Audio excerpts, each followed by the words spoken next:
para escucharte. Esperemos si tengo respuestas. A mí me gustaría primero que nos hagas a todos una breve síntesis de lo que ves de la economía desde que llegó Milei hasta ahora. Mira, Que sea sintética porque tenemos después muchas incógnitas. Muy breve. Milei tuvo una primera etapa donde la economía estaba al borde del abismo y creo que eso lo pudo controlar. Lo pudo controlar tomando, claramente se ve en baja de inflación, baja de la brecha cambiaria, baja del riesgo país, eliminación del déficit fiscal. Eso anduvo, yo diría, con resultados rápidos y buenos. Y es más, salió todo como un relojito. Lo que ellos pensaron en diciembre de 2023 pasó prácticamente todo en diciembre de 2024. 2025 aparece como un año más complicado. Primero porque al estar la economía un poco más normalizada, no se pueden conseguir éxitos extraordinarios. Y segundo, porque creo que el foco, como creo que lo mencionaste en la columna inicial, de toda la política económica hasta ahora ha sido bajar la inflación. Este ha sido el principal activo del gobierno, en eso se han concentrado y de alguna manera casi todas las políticas van subsidiarias a ese objetivo. Y ese objetivo, digamos, el lograr la baja de inflación, si bien tuvo costos, o sea, tuvo un costo que fue muy importante, que fue que el tipo de cambio se quedó. Hay discusiones si está bien, si está mal. Yo creo que el consenso entre los economistas es que hay un atraso cambiario. Muchos países viven muchos años con un atraso cambiario, pero en Argentina es un país particular porque todos vivimos obsesionados con el dólar. O sea, estamos en una situación en la cual el objetivo principal chocó con un costo que fue esa pérdida pérdida en el dólar y como resultado de eso que no tenemos reservas. Te hago una pregunta, te interrumpo un segundo. Sí. ¿Sin ese atraso cambiario, el resultado respecto de la inflación hubiera sido el mismo? No, hubiera sido más alto. Okay. Hubiéramos tenido más inflación seguramente, porque eso funcionó justamente para que la inflación se controle como ancla, digamos, como se llama en economía, ancla para la inflación. Seguí con tu argumento. Y entonces ahora entramos en un año donde los logros son más chicos. O sea, la baja del déficit fiscal ya se hizo, es muy difícil bajar, y se hizo con licuadora y motosierra, y la licuadora era básicamente bajar la inflación, que afectó a jubilados, gasto público, etcétera, etcétera. Eso terminó, entonces ahora hay que bajar la inflación de forma más difícil. Y el problema principal que creo que tenemos hoy son los dólares, que es justamente que los dólares, que las reservas no suben, el Banco Central compra en el mercado, ahora no, pero generalmente compra y compra o vende, los dólares no están subiendo, las reservas han venido cayendo, y eso se transforma en un problema porque hay pagos de deuda, hay problemas hacia adelante, y entonces eso genera la necesidad de ir al Fondo Monetario Internacional, porque la forma de llegar bien a octubre es controlando el dólar. Y si no hay dólares no se puede controlar el dólar. Ese es el dilema que tiene hoy el gobierno. Espera que venga el fondo, por eso el fondo es tan crucial y por eso hoy Argentina necesita el fondo más que el fondo Argentina. Ahora vamos a ir desgranando cuestiones dentro de este cuadro que pintaste. Primero, todavía no nombraste la palabra cepo. Hablaste de dólares, hablaste de la necesidad de mejorar el nivel de reservas para controlar el dólar. ¿Hasta dónde este esquema y estos objetivos de recuperación de reservas se pueden mantener con una intervención tan fuerte sobre el mercado de cambio? El problema es que el cepo son controles cambiarios, ¿okay? Se ha usado toda la vida y sirve justamente para que el Banco Central pueda controlar el mercado cambiario y juntar dólares. Sin cepo sería otro partido. Estaríamos jugando con otras reglas, sin offside, con arquero, no sé. Un partido distinto. Este partido se está jugando con el cepo y el cepo simplemente lo que hace es que le facilita al gobierno poder manejar el tipo de cambio y que la gente no le pueda comprar los dólares. Si sacan el cepo de hoy a mañana, de un día para el otro, y el Banco Central tendría que venderle dólares a cualquiera. Y eso te abre una caja de Pandora que probablemente no se quiera en este momento. Después el cepo tiene problemas. En el corto plazo te ayuda a controlar el tipo de cambio, en el largo plazo obviamente que afecta al crecimiento. Porque dice ¿Por qué? y porque la gente dice, pará, acá hay dos tipos de cambio, yo esto lo vi en Argentina, no puedo sacar dividendos, entonces eso descorazona la inversión. Te trae un montón de problemas para la toma de decisiones y sobre todo crea mucha incertidumbre porque uno no sabe cuál sería el tipo de cambio que habría en la Argentina si no hubiera cepo. O sea, el tipo de cambio oficial de 1080 y el paralelo de 1280 o 1300, eso es con cepo. Sin cepo no sabemos cuál es. Aparte habría uno solo. Entonces eso es una incertidumbre enorme para una empresa que viene a invertir, traer plata a la Argentina y dice, ¿a cuánto va a estar el dólar? Bueno, con cepo está 1080 y sin cepo, no sé, es otro partido. Ahora, cuando se le pregunta cuando el gobierno manda el DNU al Congreso para el acuerdo con el fondo, tiene una afirmación que es muy difícil volver atrás de ella, que es que el cepo desalienta la inversión, el cepo limita la economía, genera distorsiones, etcétera. Da la impresión de que en algún punto algo van a modificar. Cuando le preguntan a Luis Caputo, al ministro de Economía, el crawling peg, esta devaluación que va decidiendo el Banco Central, antes era 2%, 1% mensual, ¿se va a mantener? Casi que dice que no, y trata de dar tranquilidad. Entonces, pareciera que hay indicios de que las cosas en un acuerdo con el fondo no van a seguir iguales en el mercado de cambios. Entonces, lo que te pregunto es, ¿cuánto pensás que puede cambiar? Porque lo que acabas de decir es que casi no va a haber ningún cambio. Si el gobierno puede, si tiene los dólares y si el fondo le da la plata. Para que siga sin cambio esto hace falta un montón de dólares. ¿Cuántos? Nadie sabe, porque vos tenés hoy, en la caja está medio floja, tenemos $7.000 de reserva, $8.000 de reservas negativas. O sea, vos decís que hay vasos comunicantes entre la cantidad del desembolso y la flexibilización del mercado de cambios. Bueno, eso es por un lado, sí, yo creo que es más fácil flexibilizar el tipo de cambio si hay dólares. ¿Por qué? Porque eso le da un poco más de tranquilidad a todos nosotros de que el dólar no se va a ir a cualquier lado. Si vos... Bueno, ahora, espera. Caputo, ministro, ¿no? Dice, el dólar no se va a ir a cualquier lado porque no hay pesos para comprar dólares. Y Kigel, en un artículo en El Cronista, le contesta, cuidado, porque... ¿Por qué?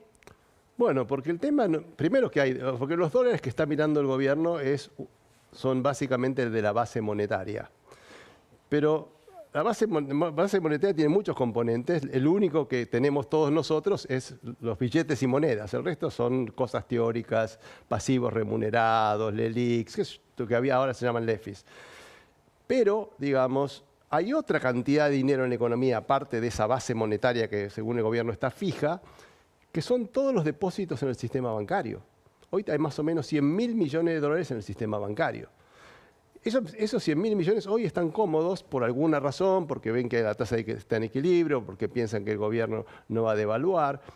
Pero si por alguna razón aparecen ganas la gente empieza a desconfiar, dice, me parece que prefiero no quedarme con mi plazo fijo. Lo único que tiene que hacer es, cuando vence el plazo fijo, recibir pesos, porque los pesos los tiene, y va y compra dólares. ¿Cuántos pesos hay en depósitos? 100.000 millones más, de dólares, más o menos. ¿De dólares? Aproximadamente. De pesos, ¿no? ¿No es cierto? ¿Cómo? Sí, aproximadamente hay eso, sí. Sí, pero 100.000 millones de dólares en pesos. En pesos. Entonces, yo digo, el dólar se ha mantenido hasta ahora porque el gobierno nos convenció con superávit fiscal, con políticas, con el hecho de que el año pasado le salió todo perfecto, de que el sistema se mantiene, la política se mantiene, pero hay que hacer ojo, tener mucho cuidado, porque esto depende de mantener la confianza. Si hay confianza, no va a haber ningún problema. Pero cuando aparecen dudas, que el ministro dice que a lo mejor el dólar se empieza a mover, que a lo mejor no va a ser tan fijo como hasta ahora, que un poquito, o el presidente dice que un poco de volatilidad. Bueno, vos viste como con esa misma cantidad de pesos el dólar se fue de 1.180 a 1.280. No hay más pesos, eran exactamente los mismos. Y si las cosas salen bien, va a bajar, y si las cosas salen mal, va a subir. Con la misma cantidad de pesos, porque no importa la cantidad de pesos que hay, no importa tanto la cantidad de pesos que hay, lo que importa es qué quiere tener la gente. Si la gente piensa que el dólar va a subir, va a comprar dólares. Si la gente piensa que el dólar va a estar estable, va a seguir con el carry trade. Hay gente muy optimista que dice, si se libera en alguna medida, obviamente no va a haber una liberación absoluta del mercado de cambios, si se libera, y bueno, me quedo con pesos, porque el peso es algo mejor ahora que me permite comprar dólares, que antes no me dejaba. ¿Es ingenuo ese planteo? Y depende a qué precio. Ah. Yo puedo comprar dólares, pero una cosa es comprarlo a 1.100. Si a mí me dejan comprar a 1.080, no es lo mismo comprarlo a 1.300, 1.500. Son distintos precios. Entonces, yo me quedo con los pesos y pienso que los pesos me van a rendir más que el dólar. Digamos, todos hacemos la misma cuentita. Ahora, pongamos, te voy a pedir un ejercicio que no estás... Obviamente es un ejercicio de ficción y aproximativo. Si tuvieras que hablarnos como un funcionario del fondo, del staff del fondo, ¿cómo mira este problema? Y el fondo siempre le gustan, mira, un programa como el que vamos a tener, mira tres cosas. Primero mira el déficit fiscal. Y dice, bueno, ahí aprobado con creces, digamos, honores. Después mira las reformas estructurales. Y creo que ahí se avanzó, digamos. Creo que Federico Sturzenegger está haciendo un buen trabajo. Faltan las grandes reformas laborales, pero se ha avanzado. Creo que hay progreso del fondo, decir, check, está bien. Y después mira reservas. Y ahí se ponen nerviosos. Entonces le preguntan, ¿qué vas a hacer para ganar reservas? Y bueno, el gobierno va a decir, pero escúchame, yo en 2030 voy a tener 50.000 millones de dólares más de exportaciones de petróleo, gas, agro, bla, bla, un montón de cosas. Sí, pero a mí no me interesa 2030, a mí quiero como hoy. Hoy, ¿cómo vas a salir del hecho de que prácticamente en este año no has podido ganar reservas? Y ahí es donde va a estar el tema, y el fondo tiene una receta, no tiene muchas, tiene una y es flexibilidad cambiaria. Y eso es lo que le va a pedir a Argentina. Ahora, el fondo entiende la política, entiende que hay elecciones. Escúchame, le prestó a Massa. En el peor momento, obviamente que hubo una promesa de Massa, que Massa dijo, yo devalúo 10% y después voy a seguir el Clolimpec y no voy a gastar más. Le prometió eso y no hizo nada. ¿A qué le llama flexibilidad cambiaria en los términos del fondo? Los regímenes, y algo que no sea tan fijo como el 1% mensual. ¿Bandas? Banda, yo creo que al fondo le gustaría una banda cambiaria. Explica en qué consiste. La banda cambiaria quiere decir que el Banco Central, en vez de fijar un 1080 todos los días, o sea, todos los días fijar un tipo de cambio, dice, el tipo de cambio todos los días tiene que estar dentro de un rango, ¿ok? El rango puede ser 1080, 1200, depende de cómo se fije esa banda. Esa banda puede ser, en el caso de Macri, cuando se fijó una banda, pero era tan amplia, era entre 28 y 42, creo que no servía para nada, era como un tipo de cambio flotante. Pero la banda tiene la ventaja de que da cierta flexibilidad, pero en el que el dólar no se descontrola. Y yo creo que al fondo le gustaría eso porque de alguna forma es empezar un proceso hacia un mercado, hacia un precio de mercado del dólar. Ahora, me gustaría retirar un poquito el zoom. Si uno mira los dos procesos de mayor aproximación de la Argentina a una economía de mercado en el último ciclo histórico, digamos, que fueron Menem y Macri, Menem de la Rúa, digamos, ¿no? Y Macri, en ambos siempre termina la historia con el mismo trauma que es una recesión, temor sobre el tejido productivo, sobre el empleo, etcétera, etcétera. ¿Cómo ves vos? Y ese creo que es el gran desafío de Milei, ¿no? Evitar esa secuencia o evitar ese desenlace. ¿Cómo ves vos ese problema hoy?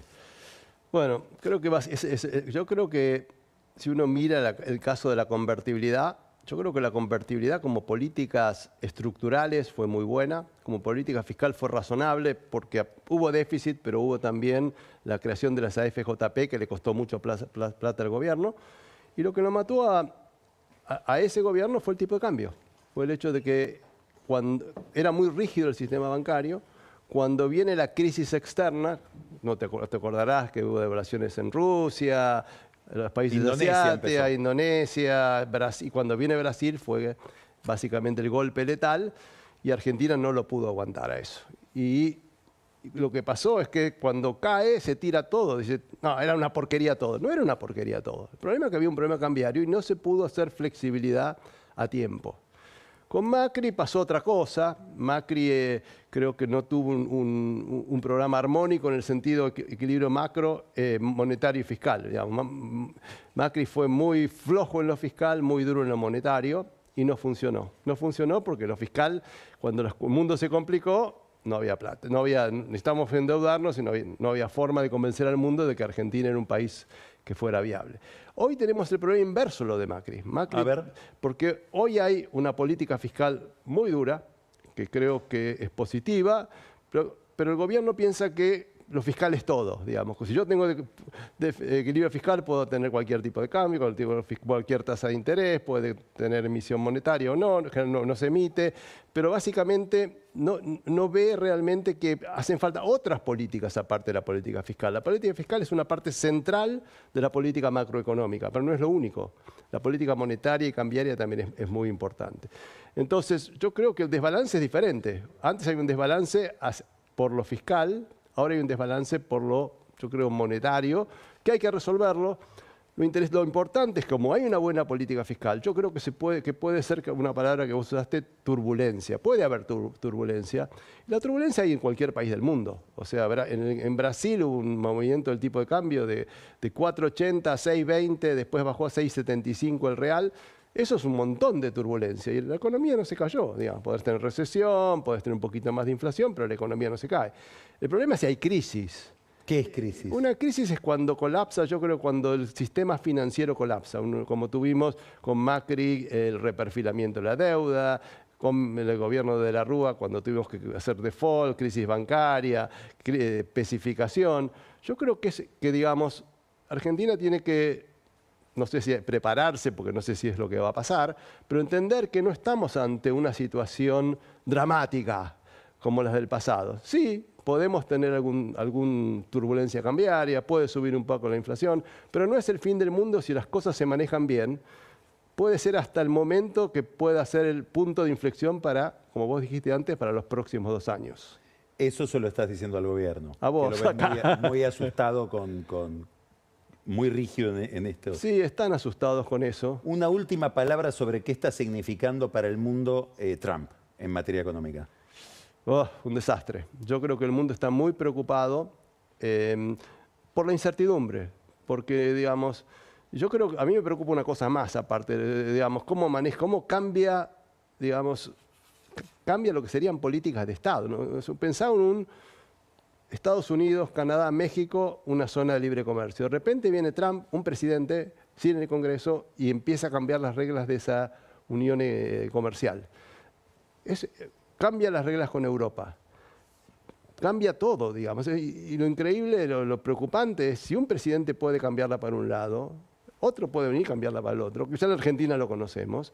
Yo creo que es una gran incertidumbre, gran preocupación y obviamente que pone en riesgo la globalización que ha sido fundamental para que el mundo crezca. Miguel, interesantísimo como siempre, claro como siempre. Muchas gracias. Placer.